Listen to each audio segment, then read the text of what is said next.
I'm here with Alex, CEO of Kandidate, to talk about who founders should and shouldn't be hiring first. So Alex, a lot of people want to be hiring people, but where do you even start? So James, one of the ways that I've seen work is to transition step by step into a small sales team that actually works. So I'm talking about 2 to 5 people. And with those 2 to 5 people, really start hitting some good metrics and not scale until this is really working.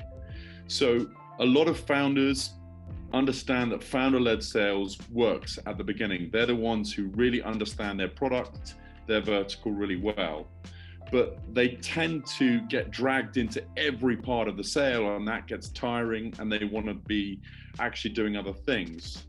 A really good way to do this is bring an SDR and start prospecting.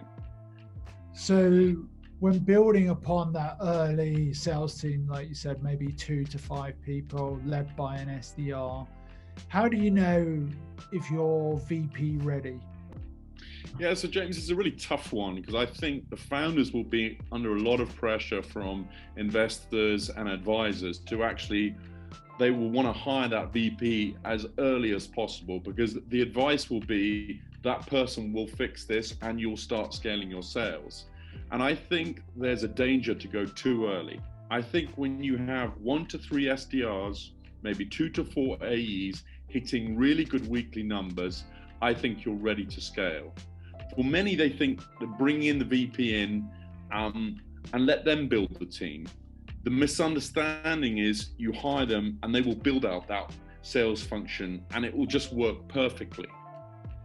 Yeah, I completely agree with you. I think first and foremost, you've got that small team, which is an amplification of the early founders' efforts.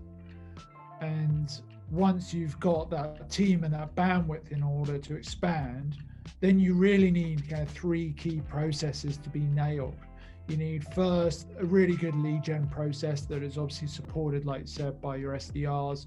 You need a really good sales and conversion process to get those interested parties into contracts.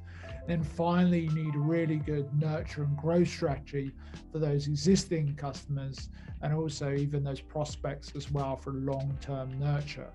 And once, like you said, you've got that cadence, that predictability in your sales team and hitting good numbers, then it's really good time to bring in the VP of sales to amplify that existing operation, rather than a complete greenfield site where everyone's in the dark as to what to do and when to do it.